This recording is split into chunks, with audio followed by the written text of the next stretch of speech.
राज्य सरकार बड़ निष्पत्ति एणिकी घरे आसी भत्ता टंका देबे अधिकारी। आसंतु जानिबा एही अपडेट विषय जहाँकि राज्य सरकार एमिटी निष्पत्ति कहीं नहीं। आसंतु जानिबा एही वीडियो माध्यम तेणु वीडियो को आरंभ करने पूर्व आपण समस्त को अनुरोध जो मैंने एपर्यंत आम चैनल को सब्सक्राइब करना आपण मैंने एबे ही आम चैनल को सब्सक्राइब करूँ और यही वीडियो को बहुत मात्रा लाइक शेयर कमेंट करूँ। तेज चलतु डेरी न करके आज वीडियो को आरंभ करवा।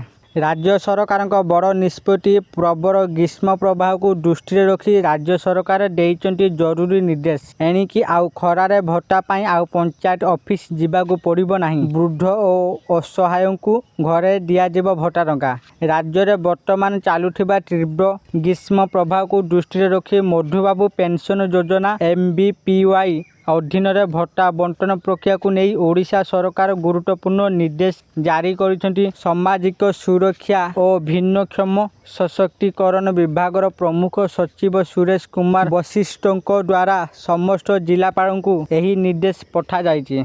यही चिठी रे कुहा जाइछि जे राज्यर विभिन्न अंचल रे तापमात्रा 40 रु 45 डिग्री सेल्सियस मध्य पहुंचीथिबा बेले उपकूल अंचल रे अत्यधिक आर्द्रता सह गुळुगुळी परिस्थिति गंभीर रूप नेछि। एही परिस्थिति रे प्रति मास 15 तारिख रे हेउथिबा भत्ता बंटन समय लोकमानक उपरे गुरुतर प्रभाव पड़िबारे सेमाने अंशुघात डिहाइड्रेशन हीट एक्सहॉस्ट अनर शिकार हेबा आशंका रहिछि। एही परि परिस्थिति रे समस्त जिला प्रशासन को बंटन केन्द्र रे पीवा पानी ORS पैकेट और प्राथमिक चिकित्सा सुविधा जोगाइबा को कुहा जाइछि। सेठी सहित वृद्ध भिन्नक्षम असुस्थ और असहाय हिताधिकारी पाई घरे घरे भत्ता पहुँचेबा को विशेष भावे निर्देश दिया जाइछि।